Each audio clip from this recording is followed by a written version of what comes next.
وجب الشكر علينا ما دعا لله داع أيها المبعوث فينا جئت بالأمر المطاع جئت شرفت المدينة مرحبا يا خير داع طلع النور المبين نور خير المرسلين نور أمن وسلام نور حق ويقين سقه الله تعالى رحمة للعالمين فعلى البر شعاع وعلى البحر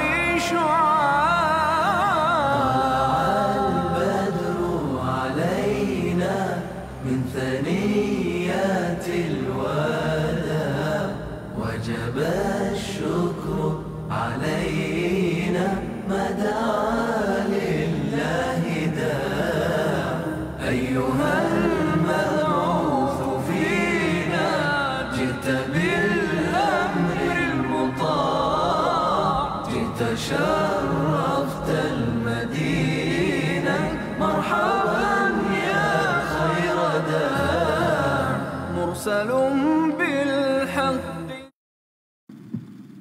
الحمد لله رب العالمين وأفضل الصلاة وأتم التسليم على سيدنا محمد أشرف الأنبياء والمرسلين وعلى آله وصحبه أجمعين.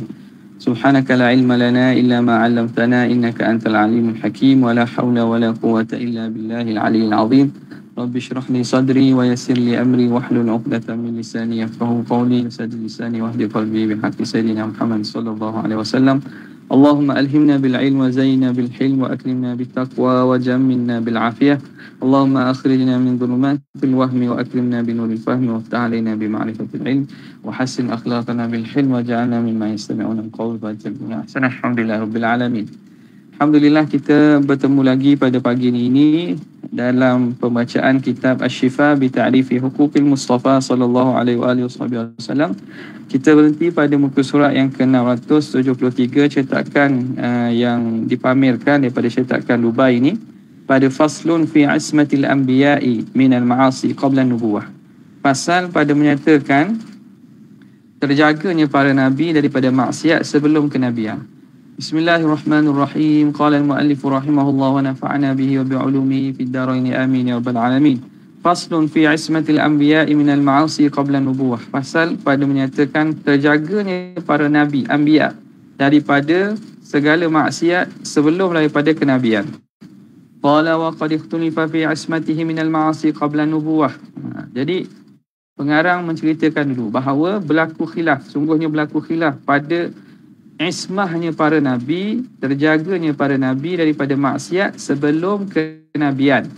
Famana'aha qaumun, sebahagiannya menyatakan mustahil berlaku maksiat, terhalang maksiat pada nabi ini sebelum mereka lantik jadi kenabian sekalipun. Wajawazaha akharu, sebahagian lain mengatakan harus. Wasahihu, kata Tuan Syekh kita, pandangan yang sahih insya-Allah, tanzihuhum an kulli aib, bahawa mereka ni disucikan daripada setiap kecelaan. Wa ismatuhum min kulli ma yujibur raib, dan terjaganya para nabi daripada setiap perkara yang menyebabkan berlaku keraguan. Fa kaifa, bagaimanakah harus demikian? Wal mas'alatu tasawwuruha kal mumtani, masalah hukum kita mentasawurkan berlakunya maksiat itu seumpama perkara mumtani, perkara mustahil. Fa innal ma'asi, kerana maksiat wa nawahi, dan larangan itu innama takunu ba'da taqarruri syar'i, hanya saja berlaku setelah daripada tetap dan juga nyatanya syarak. Sekarang ni risalah belum diturunkan, pensyariatan belum ada. Itu salah satu yang menguatkan pandangan mengatakan mereka terjaga juga. Waqad ikhtalafa an-nasu fi hali nabiyina, dan telah berlaku khilaf oleh para kalangan ulama pada keadaan Nabi kita alaihi salatu wassalam qabla an yuha ilaih, sebelum Nabi diwahyukan kepadanya. Hal kana muttabi'an li syar'in qablahu am la, adakah Nabi kita mengikut bagi syariat sebelumnya atau tidak? Faqala jama'atun, berkata sekumpulan ulama, lam yakun muttabi'an li syai', Nabi tidak ikut pada mana-mana syariat sebelum tu. Wa hadha qaulul jumhur, ini perkataan jumhur ulama. Fal ma'asi ala hadzal qaul, maka maksiat atas pandangan ini ghairu mawjudin, tak ada lah, sebab tak ada lagi syariat kan. Wala mu'tabaratin, ghairu mawjudin wala mu'tabaratun, dan tidak diiktibarkan fi haqqihi hina idzin, pada hak Nabi ketika itu. Idzil ahkamu syar'iyyatu, kerana hukum-hukum syarak innama tata'allaqu bil awamiri wan nawahi, hanya saja berkait dengan suruhan dan larangan, wa taqarrurish syariah, dan setelah tetapnya pensyariatan. Sekarang ni tidak ada syariat terdahulu yang mana menjadi ikutan. Thumma ikhtalafat hujajul qailin, kemudiannya berlaku khilaf pada hujah-hujah golongan yang berkata bihadhil maqalah alaiha, dengan pandangan ini ke atasnya. Jadi berlaku hujah berlaku khilaf pada hujah tersebut. Fadhahaba Saifus Sunnati, maka berpandangan oleh Saifus Sunnah. Saifus Sunnah ni gelaran kepada Qadhi Abu Bakr Baqillani, muqtada firaqil ummah, yang menjadi ikutan golongan-golongan daripada ummah ini. Siapa dia? Iaitu Qadhi Abu Bakr al-Baqillani. Ila anna tariqal ilmi bidzalika, bahawa jalan untuk kita mengetahuinya ialah an-naqlu, ialah melalui nukilan. Ada ketidak riwayat yang datang menyatakan demikian. Bukan dengan jalan akal lah. Wa mawaridu al-khabari, dan tempat datangnya khabar, min tariqis sam'i, daripada jalan sam'i, sama pendengaran, iaitu daripada nas. Wa hujjatuhu, hujjah Imam Baqillani, annahu law kana dhalik nukila, kalaulah berlaku sedemikian bahawa Nabi ikut syariat sebelum tu, nescaya akan dinukilkan, akan diceritakan kepada kita. Walama amkana katmuhu wa satruhu fil adah, nescaya tidak mampu untuk disembunyikan atau ditutup pada adatnya. Idh kana min muhimmi amrihi, kerana daripada tugas Nabi yang penting. Apa tugas Nabi yang penting? Wa aula mahtubila bihi, dan perkara yang paling aula uhtubila maksudnya u'taniya, diambil berat, min siratihi, daripada sirah dan juga perjalanan Nabi. Wala fakhara bihi ahlu tilka syariah, nescaya akan bermegahlah orang yang ahli kepada pensyariat itu. Contoh, Nabi ikut syariat umat terdahulu, syariat golongan yang diturunkan kepada Nabi Isa. Tentulah orang Nasara akan gembira, tentulah orang Nasara akan menjadikan cerita dan mengatakan Muhammad ni sebelum tu ikut syariat kami, syariat Nabi kami. Contoh, kalau ikut syariat Nabi Musa dalam Taurat, tentulah orang Yahudi akan jadi masyhur, dan mereka akan bawa mulut menceritakan bahawa Muhammad ni ikut syariat kami, tapi tidak ada nukilan sedemikian. Pada itu antara perkara urusan Nabi yang paling besar. Takkan Nabi kalau berlaku tu, takkan tu tersembunyi ataupun tidak diketahui oleh ramai. Walahtajju bihi alaih, nescaya mereka akan berhujah dengan itu ke atas Nabi. Mereka akan hujah, Muhammad, kamu ni bawa syariat baru, sebelum ni kamu ikut syariat kami. Walam yu'thar syai'un min dhalika jumlah, dan tidak didapati satu pun daripada demikian itu secara umum. Tak ada pun riwayat yang menyatakan berlaku demikian itu. Wa dhahabat ta'ifatun, dan berpandangan oleh satu kumpulan, ilam tina'i dhalika aqlan, bahawa perkara itu mustahil pada akal. Jadi Al-Baqillani kata perkara itu tak berlaku berdasarkan nas syar'i. Jadi dalilnya dalil naqli. Pandangan kedua mengatakan mustahil juga, dan dalilnya dalil akli. Qalu, kata mereka para ulama, li'annahu yab'udu an yakuna matbu'an man urifa tabi'an, kerana sangat jauh sekali bahawa akan diikut orang yang dikenali sebagai pengikut. Faham tak? Kalau Nabi ikut kepada syariat Nabi lain, orang pengikut ni jarang orang nak ikut dia.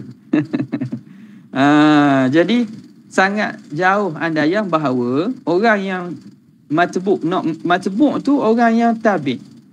Orang yang tabi'. Jadi Nabi ni tabi' kepada syariat Nabi lain. Jadi orang gini jarang orang nak ikut. Sebab apa? Dia tu hanya ikut. Dia bukan satu tak teguh pada diri dia. Wa banau hadza ala tahsin wa takhbih. Mereka membina masalah ini atas dasar kaedah at-tahsin wa taqbih. Yang mana kaedah ini masyhur di sisi Mu'tazilah lah, bahawa sesuatu itu baik dan eloknya sifatnya zati. Sifatnya zati. Sebelum datang syariat pun telah ada pada diri sesuatu itu sifat baik dan buruk. Faham tak? Jadi senang nak ceritanya lah. Maksudnya kalau dalam syariat kita, makmum, mana boleh ikut makmum? Makmum kepada imam. Faham tak? Orang tak ikut makmum kepada imam sebab dia tu dah mengikut dah orang lain. Maka takkan orang nak ikut orang yang mengikut orang lain, padahal imam ada. Orang akan ikut imam lah. Orang tak akan ikut makmum yang ikut imam tu, selagi mana dia ikut imam tu. Okay. Wahia tariqatun ghairu sadidah. Kata pengarang, ini jalan yang bukan lurus, jalan yang tidak kuat. Mana mengatakan bahawa itu mustahil akli, itu ghairu sadid. Wastinadu dhalika inal naqli, dan sandaran itu sebenarnya ialah kepada naqli, dalil naqli. Ada ke tidak riwayat? Jawabnya memang tak ada. Kama taqaddama, sebagaimana telah terdahulu, lil qadhi Abi Bakri, pandangan yang dibawa oleh Qadhi Abu Bakr Baqillani, aula wa awhar. Wastinadu dhalika ila naqli, istinad jadi mubtada', aula tu jadi khabar. Sandaran kepada nukilan itu lebih aula dan lebih nyata hujahnya. Wa qalat firqatun ukhra, dan berkata satu kelompok lagi di kalangan ulama, bil waqfi, tawakkuh lah. Kita tawakkuh bi amrihi alaihi salam, pada perkara melibatkan Nabi ni. Adakah Rasulullah mengikut syariat sebelumnya? Wa tarki qat'il hukmi alaihi bi syai'in min dhalik, dan meninggalkan kita memutuskan hukum dengan sesuatu pun pada masalah ini. Idh lam yuhil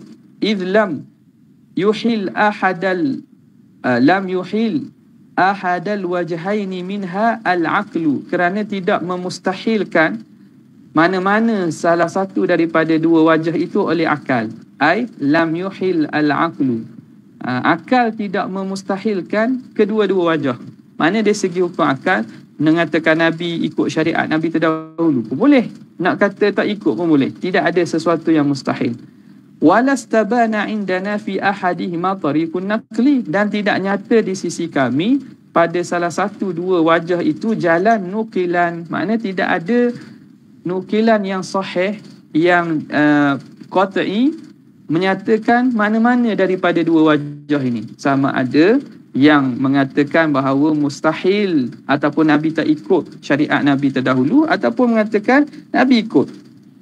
Ini wahuwa madhabu Abil Ma'ali, ini pandangan Imam Haramain Abdul Malik bin Abdullah bin Yusuf Al-Juwaini, Imamul Haramain Abul Ma'ali, guru pada Imam Al-Ghazali.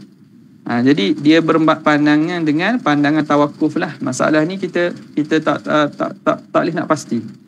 Wa qalat firqatun talithatun, kata golongan ketiga, innahu kana amilan bi syar'i man qablahu, bahawa Nabi ni beramal mengikut syariat Nabi terdahulu. Thumma ikhtalafu, kemudian firqah yang ketiga ini khilaf. Hal yata'ayyanu dhalika syar'u am la, adakah tertentu syariat terdahulu tu atau tidak? Adakah syariat Nabi mana? Nabi Isa ke, Nabi Musa ke, ataupun tidak? Fawaqafa ba'duhum an ta'yinihi, maka telah tawakuf sebahagian mereka menentukan syariat nak mana tu. Wa ahjama wa jasara ba'duhum ala ta'yin wa sammam, dan telah ahjama ni makna kita berani. Jasara ni makna dia memberanikan diri, samalah tajarru'a, memberanikan diri oleh sebahagian mereka untuk menentukan syariat, dan juga berkeras mereka mengatakan bahawa Nabi ikut syariat Nabi ni, ikut syariat Musa, ikut syariat Isa contohnya.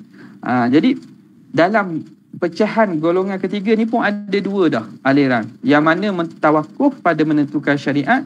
Yang kedua menyatakan bahawa Nabi ikut syariat tertentu.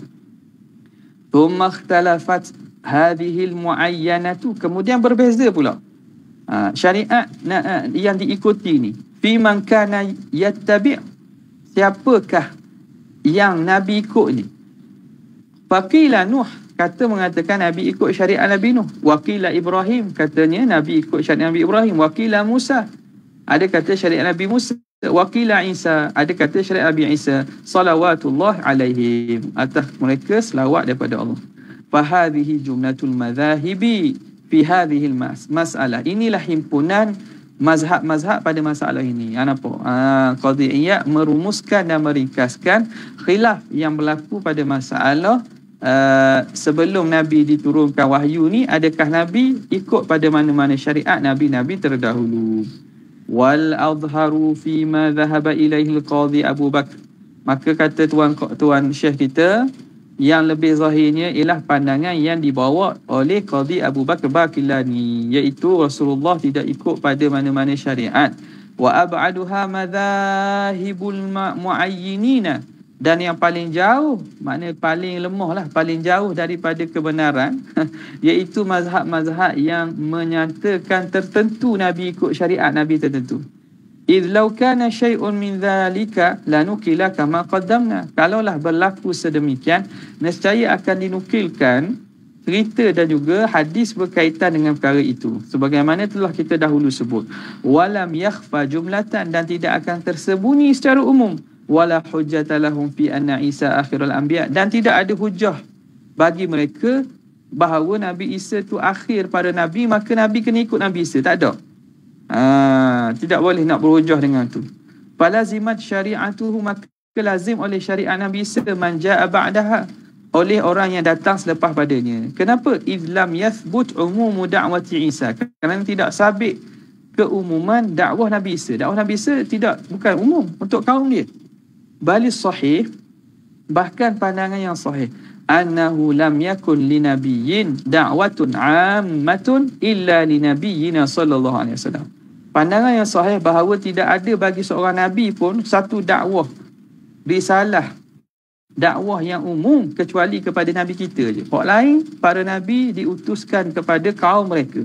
Wala hujjata aidan lil akhirina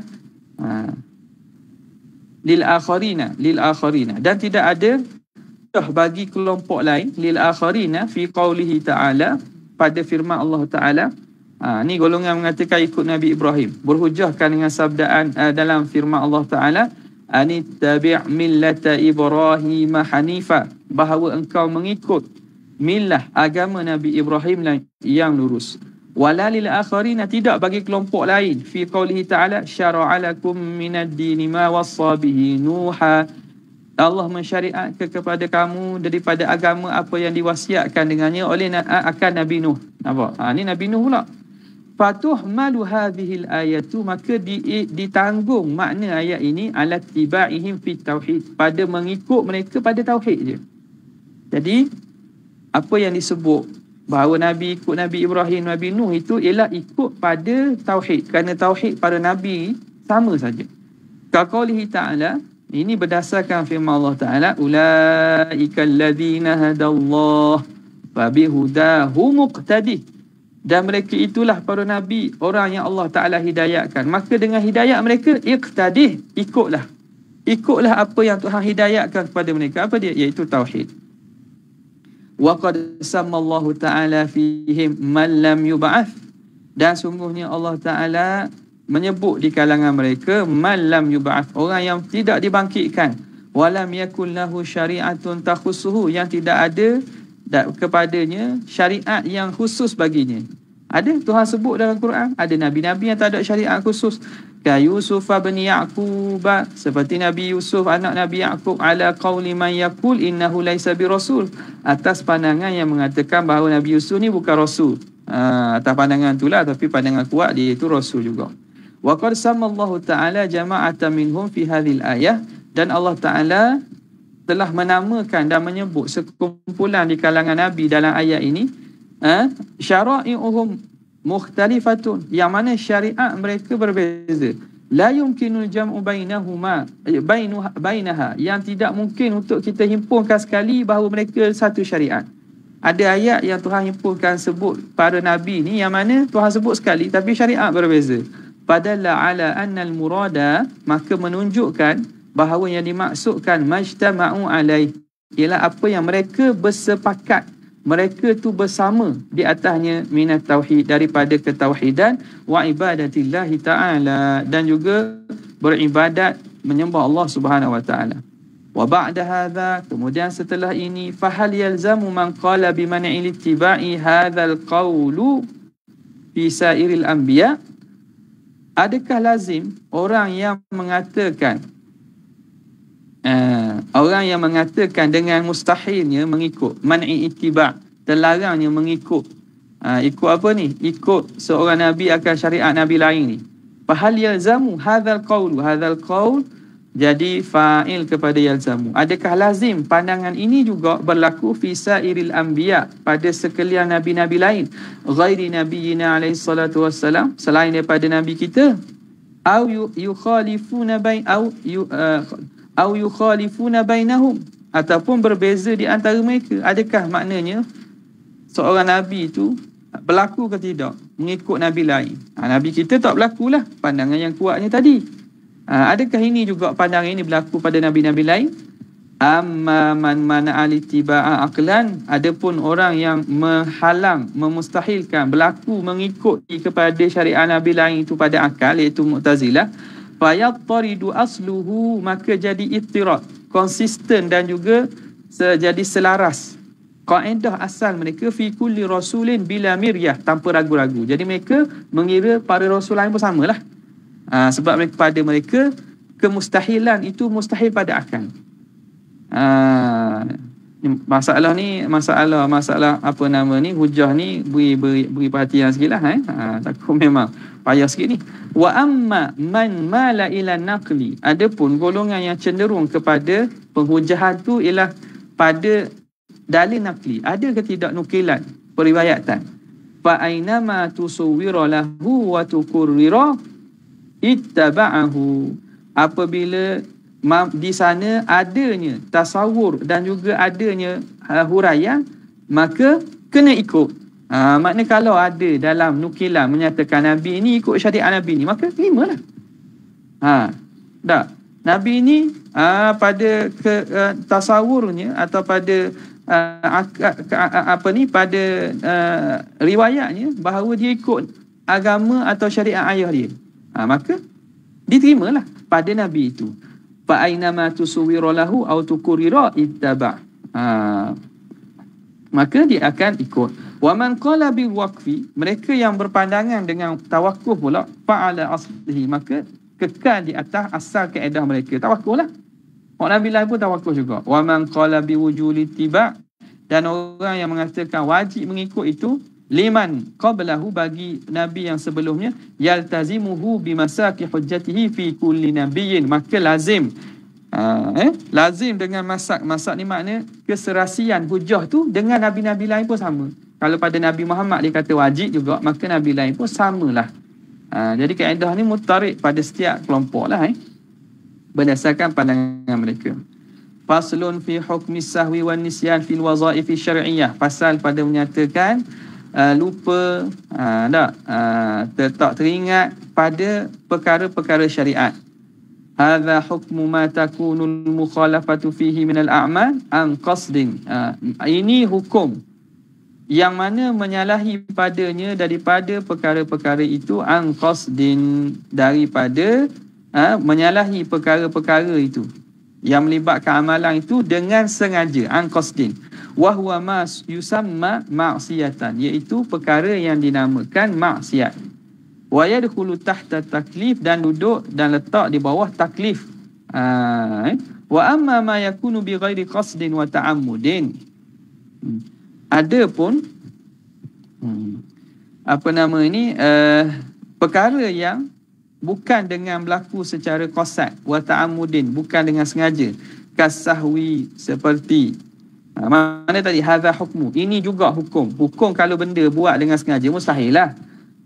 Ini kait hadza hukmi ialah tentang kemustahilan tadi kan. Maka kalau berlaku menyalahi pada perbuatan tu dengan sengaja, orang panggil maksiat itu, maka masuk dalam taklif mustahil juga kata Nabi. Itu sah. Wa amma ma yakunu bi ghairi qasdin, adapun perkara yang berlaku bukan dengan tujuan dan bukan dengan qasad dan juga sengaja, kasahwi seperti lupa, wanisyan tak ingat fil wazaif syar'iyyah pada perkara-perkara syariat, perkara amalan-amalan syariat, mimma taqarrara syar'u bi adami ta'alluqil khitabi bihi, dengan perkara yang telah menghuraikan syarak bahawa dia tidak berkait khitab dengannya. Ini bukan perkara yang dikhitab, ini bukan dalam taklif. Kerana lupa ni orang tu orang tak teringat. Tak, dia tidak termasuk dalam khitab taklif. Rufi'al qalam an thalath, an-naim hatta sayqadha, termasuklah di situ. Rufi'a an ummati al-khata' wan nisyan wa mastukrihu alaih. Jadi termasuk lupa daripada perkara yang diangkat khitab. Wa tarkil mu'akhadhati alaih, dan meninggalkan dikira dosa. Mu'akhadhah ni maknanya tidak dikira dosa.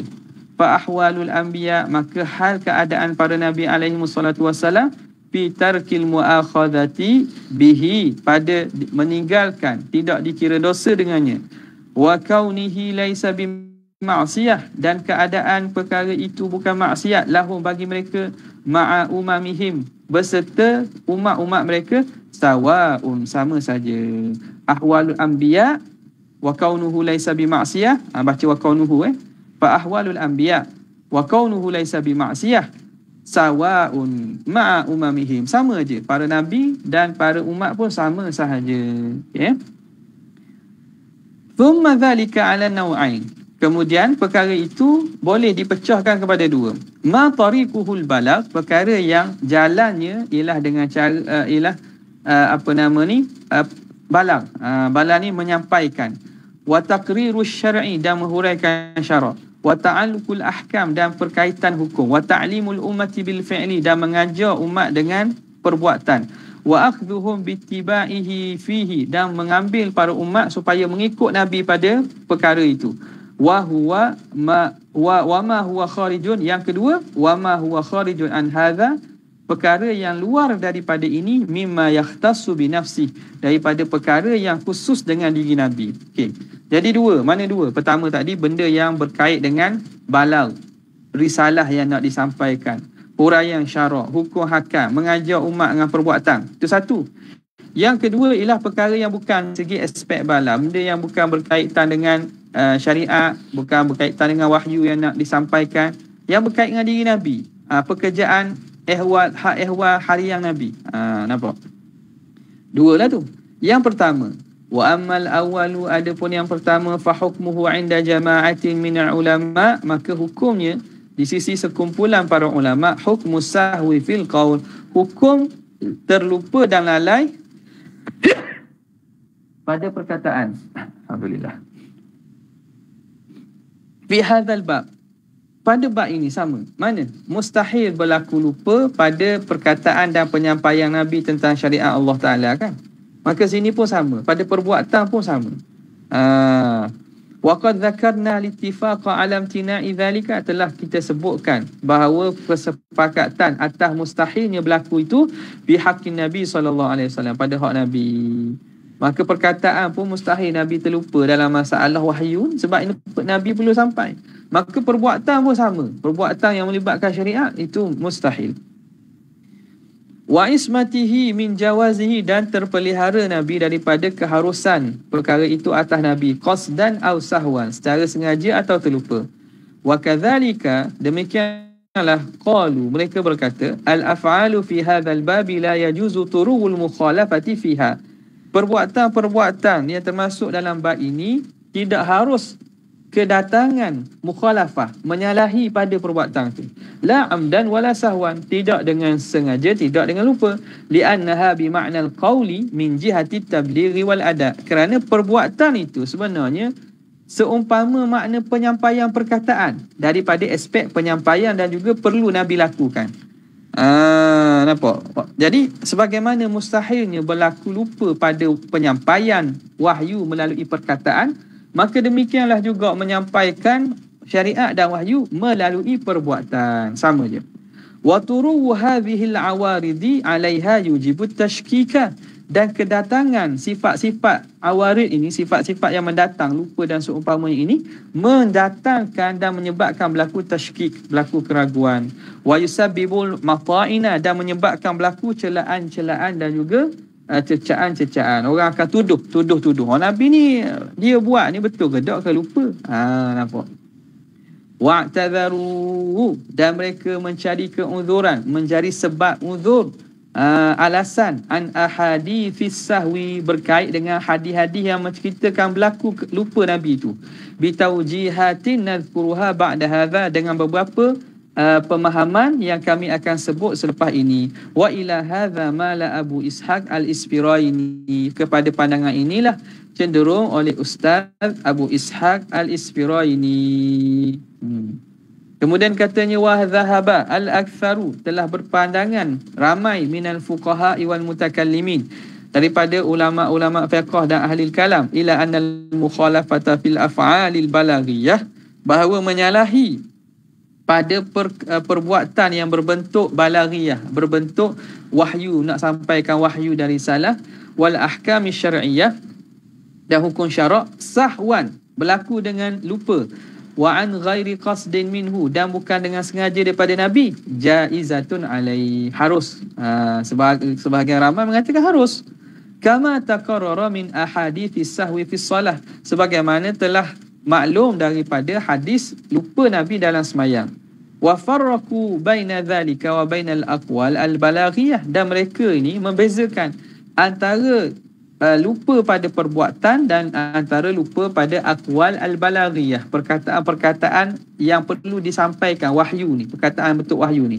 Kenapa? Liqiyamil mu'jizati ala sidqi fil qaul, kerana telah berlakunya mukjizat, telah tegaknya, nyatanya mukjizat itu pada benar pada perkataan. Benar pada perkataan. Wa mukhalafatu dhalika yunaqiduhu, dan menyalahi pada perkataan itu menafikan sifat sidik tadi. Itu berkaitan dengan al-aqwal. Wa amma sahwu fil af'al, adapun lupa dalam perbuatan, fa ghairu munaqidin laha, itu tidak menafikan benar, tidak menafikan sifat sidik.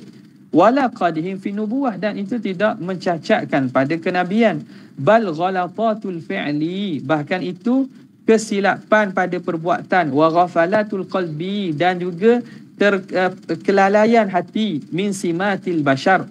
Bal ghalatatul fi'li wa ghafalatul qalbi min khabar dia, min simatil bashar. Ghalatat tu mubtada, bahkan kesilapan pada perbuatan dan terlalai pada hati itu termasuk daripada ciri-ciri dan sifat manusia. Kama qala alaihi salatu wassalam, sebagaimana Nabi kata, innama ana basyarun, sesungguhnya aku ni manusia, ansa kama tansawun, aku lupa sebagaimana kamu lupa, fa idza nasitu fadzakkiruni, apabila aku lupa maka peringatkan aku. Naam, ini istidrak balik. Namun bal halatun nisyan wasahwi huna, bahkan keadaan lupa dan tak teringat di sini, fi haqqihi alaihi salam, pada hak Nabi, itu sababu ifadati ilmi, itu sebab kepada dapat faedah ilmu lain pula. Bukan makna lupa dengan maksud lalai, tidak. Ada pensyariatan di situ. Wa taqriri syar'in, dan juga satu penghuraian kepada syariat. Kama qala alaihi salam, bagaimana kata Nabi, inni la ansa au unassa li asunna, aku ni lupa atau dilupakan li asunna, supaya aku mendatangkan sunnah pensyariatan. Jadi lupa aku sendiri menjadi pensyariatan, menjadi hukum. Bal qadruwiya, bahkan diriwayatkan, lastu ansa, ada riwayat mengatakan Nabi sebut, tidak aku lupa, lakin unassa li asunna, tapi aku dilupakan untuk melakukan sunnah dan syariat. Wa hadhil halah, dan keadaan ini, ziyadatun lahu fi tabligh, ini lagi penambahan kemuliaan kepada Nabi pada masalah tabligh. penyampaian. Wa tamamun alaihi fi ni'mah, dan kesempurnaan atas Nabi pada nikmat. Ba'idatun an simatin naqsi, jauh daripada aspek-aspek kekurangan. Wa'tiradit ta'ni, dan juga daripada i'tirad, bangkangan dan juga celaan. Fa innal qailina bitajwizi dhalika, kerana golongan yang mengatakan harus berlaku demikian itu, yashtarituna anna rusula an tuqarra, mereka mensyaratkan bahawa para rasul an tuqarru alal sahwi wal ghala, bahawa perkara itu ditakrirkan, diikrar dan diterima. Tukar anna rasul la tuqarru, yashtarituna, mereka yang mengatakan harus berlaku lalai ataupun terlupa pada Nabi ni, mereka mensyaratkan anna rasul la tuqarru ala sahwi wal ghalab, Nabi tidak ikrar, tidak terima atas lalai dan juga lupa. Nabi takkan ikrar. Bal yunabbahuna alai, bahkan mereka ni akan diperingatkan di atas ni. Hatta mereka yang mengatakan harus berlaku lupa, kalau lupa sekalipun, mereka tidak akan diikrarkan, tak akan dibiarkan atas lupa tu. Para Nabi tidak akan dibiarkan atas lupa dan lalai itu. La tuqarru ala sahwi wal ghala, takkan biar sampai sudah lupa, bukan. Bal yunabbahuna alaih, bahkan mereka akan diperingatkan lepas pada itu. Wa yu'arrafuna hukmahu, dan akan diberitahu tentang hukumnya bil fauri, dengan segera. Ala qawli ba'dihim, berdasarkan pandangan sebahagian mereka. Wa huwa sahih, dan ini pandangan yang sahih. Wa qablam kiradihim ala qawlil akharina, sebelum berlakunya ikrar, selesainya mereka pada ke atas pandangan kumpulan yang lain. Nampak maksudnya? Bil fauri, ni bil fauri itu ala qawli ba'dihim, bil fauri kan, yu'arrafuna hukmahu, para nabi ni akan diberitahukan, akan disedarkan tentang hukumnya, akan diwahyukan atau diberitahu tentang hukumnya dengan segera. Ini kata sebahagian ulama, dan ini yang sahih. Wa qablan kiradihim, dan sebelum bersurai mereka, alal qawli inkirad ni makna kita kata wafat, inkirad ni wafat lah. Sebelum wafatnya para nabi, alal qawli akharin, atas pandangan kelompok yang lain. Nampak sini ada dua pandangan ni yang mengatakan bahawa boleh berlaku sekarang ni, dan mereka pasti para nabi ni tidak kekal di atas silap, akan diberitahu. Beritahu tu segera ke lambat, tu tak ada. Yang kata bil fauri, ini kaul yang sahih. Kalau berlaku lalai, akan diberitahu segera. Yang kedua, wa qablan kiradihim, pandangan yang mengatakan mereka akan diberitahu tu sebelum mereka itu wafat. Ini ala qaulil akharin, atas pandangan kumpulan kedua pula. Atas pandangan kumpulan kedua. Di sini pecah dua lah. Itu ditulis sekali dah. Jaga molek tu. Jadi ada dua pandangan di sini, iaitu bil fauri, yang kedua wa qablan kiradihim, sebelum wafatnya mereka. Ini alal qaulil akharin, atas pandangan kumpulan ulama lain. Wa amma ma laysa tariquhul balaghu,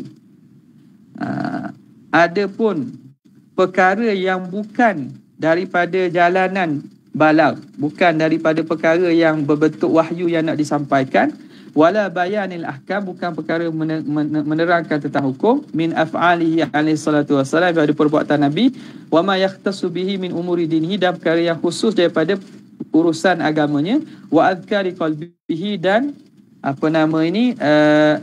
zikir dan ingat hatinya, mimma lam yaf'alhu, daripada perkara yang tidak dibuatnya liyutaba'afi, untuk diikuti. Perkara khusus Nabi, bukan dibuat untuk diikuti. Fal aktsaru min tabaqati ulama'il ummati, maka yang ramai daripada kumpulan para ulama umat kita, umat Nabi ni, ala jawazi sahwi, bahawa harus berlaku lupa, wal ghalati alaihi fiha, harus berlakunya silap pada perkara itu. Liluhukil fatarat, kerana datangnya fatarat. Fatarat ni makna datangnya lalai, datangnya makna tidak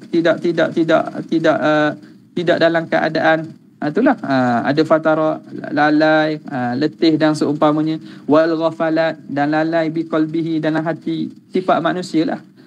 Wa dzalika bima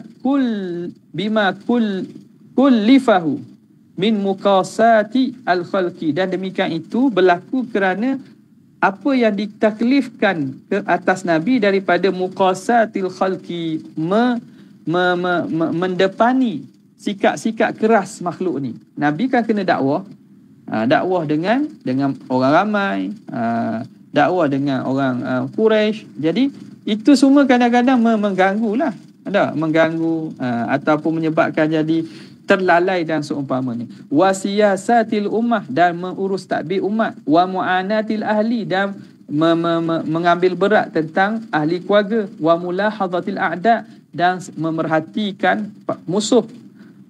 Jadi benda itu benda yang tidak pelik kalau berlaku. Walakin laisa ala sabili takrar, tapi kalau pun berlaku bukan di atas jalan berulang-ulang, wala tisal, dan bukan di atas jalan berterusan, bal ala sabilin nudur. Kalaulah berlaku pun berlaku atas jalan jarang-jarang, jalan jarang-jarang, okey, kadang-kadang. Kama qala alaihi salatu wassalam, sebagaimana kata Nabi, innahu la yughanu ala qalbi, sesungguhnya hatiku ini diselubungi. Ghani makna ditutupi, diselubungi oleh keluh kesah, gusah gulana. Fa astaghfirullah, lalu aku meminta ampun kepada Allah. Jadi dalam hadis ini diceritakan, diriwayatkan daripada Imam Abu Hasan Al-Syadzili, Abu Hasan Al-Syadzili, bahawa dia iskal, dan juga bila sampai kepada hadis ni, dia bertanyalah macam mana bahawa diri seorang Nabi itu boleh berlaku hati dan juga dalamannya itu diselubungi oleh perkara ini. Itu dianggap satu kelalaian. Tak? Lalai. Walhal dinukilkan ada di kalangan para awliya ini, mereka ini hatinya sentiasa dengan Allah.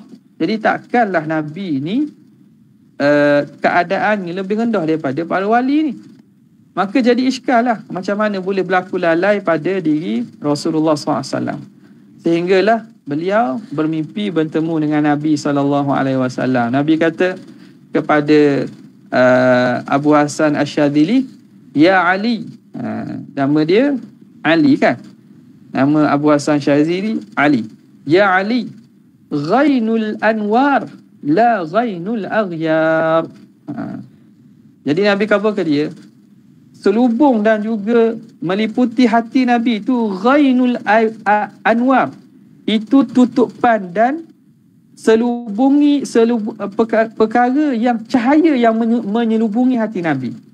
Bukan aghyar, bukannya ditutup oleh aghyar. Aghyar ni istilah ahli sufi merujuk kepada selain Allah.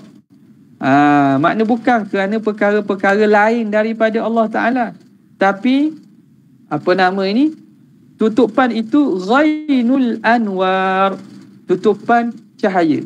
Macam mana? Jadi para ulama menafsirkan apa yang dibawa ataupun perkataan ghainul anwar la ghainul aghyar, bahawa Rasulullah SAW, Nabi ini hati dia sentiasa dengan Allah Subhanahu Wa Taala. Dia tidak lalai daripada Allah, hati Nabi kan.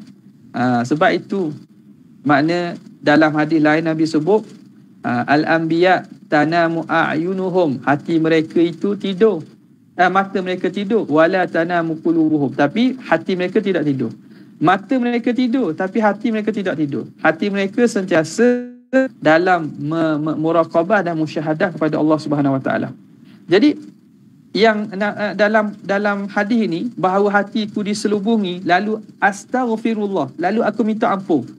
Jadi peliklah macam mana ampun ni berlaku kerana sebab dosa, kerana sebab kesalahan. Jadi Imam Abu Hasan Syadzili kata, macam mana boleh berlaku pada diri Nabi ni kesalahan dengan sebab hati itu, dalam hati itu ada selubungan. Maka Nabi SAW kata bukan selubungi, bukan ditutupi oleh aghyab, perkara-perkara luar, perkara-perkara haram dan seumpamanya, perkara berkaitan makhluk. Bahkan ghainul anwar, cahaya, tutupan itu cahaya daripada apa? Cahaya Allah. Jadi kenapa Nabi istighfar? Kerana tutupan cahaya.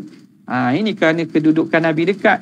Hasanatul abrar, sayyiatul muqarrabin. Maka ulama menafsirkan apa yang berlaku Rasulullah SAW.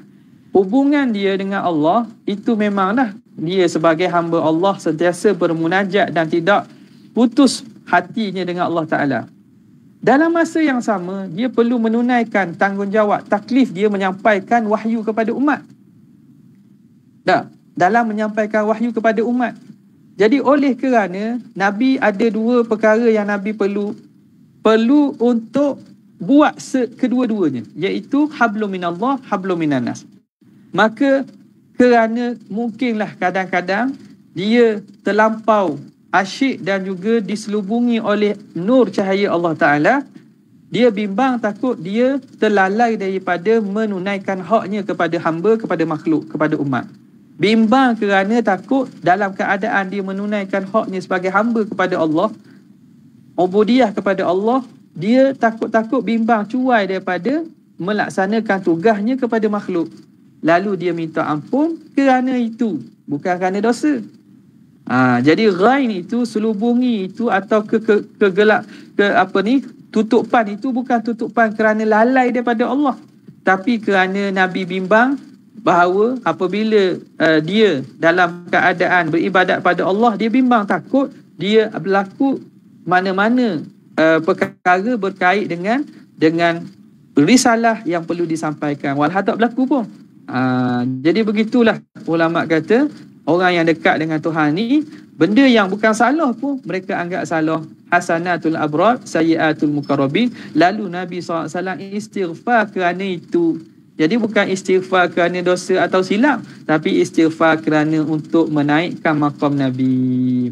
Walaisa fi hadza syai'un, dan tidak ada pada ini sesuatu yahuttu min rutbatihi, yang merendahkan daripada darjat Nabi, wa yunaqidu mu'jizatah, dan menafikan mukjizat Nabi.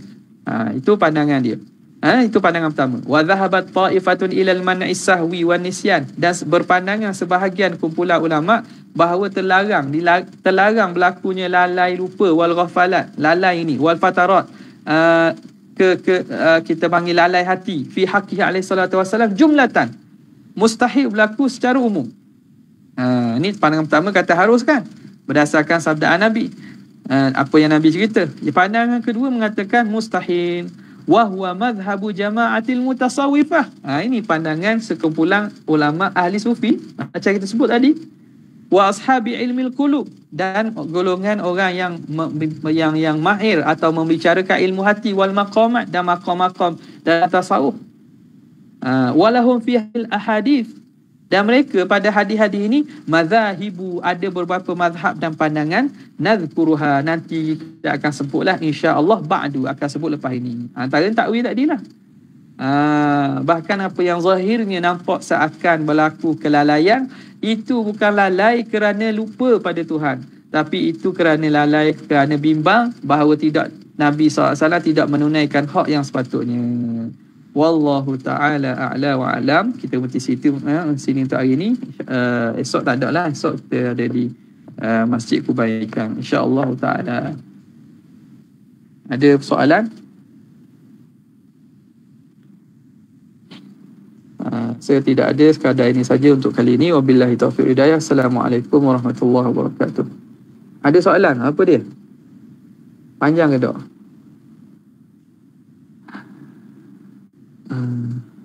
Nabi tidak mengikut syariat Nabi sebelumnya. Tidak.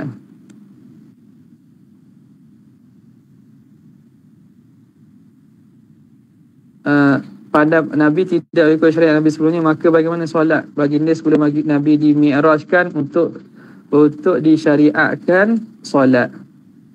Untuk disyariatkan solat. Itu ikut pandangan yang kata tak ikut syariat, mana tak ada lah solat. Tak ada lah solat. Tidak ada solat. Jadi pandangan yang mengatakan ada syariat Nabi sebelum tu, maka dia ikut syariat Nabi sebelum tu lah. Ikut syariat Nabi sebelum tu. Jadi Mi'raj ini bukan masalah itu. Masalah Mi'raj ini ialah kefarduan sembahyang 5 waktu. Kefarduan sembahyang 5 waktu. Jadi makna sebelum pada itu, hay'ah dan juga kelakuan solat itu telah ada. Cuma persyariatan sembahyang 5 waktu itu diterima pada malam Isra Mi'raj. Solat tu telah Nabi SAW terima. Nampak? Ini makna kalau sebelum pada Nabi diutuskan wahyu, tak ada lah. Tidak ada. Nampak? Jadi yang diterima solat itu solat 5 waktu. Dan sebelum pada itu, sebelum tu bukan 5 waktu. Aqimis salata tarafain nahari wa zulafan minal lail innal hasanati yudhhibun as-sayyi'at. Itu berlaku khilaf lah berapa kali sembahyang sebelum tu, pagi sekali, malam sekali. Dan macam mana? Kan Nabi telah terima wahyu sebelum tu kan? Sebelum Isra Mi'raj Nabi terima wahyu dah. Okey. Boleh kan? Okay, sekadar tu saja rasanya untuk kali ini. Wabillahi taufiq. Assalamualaikum warahmatullahi wabarakatuh.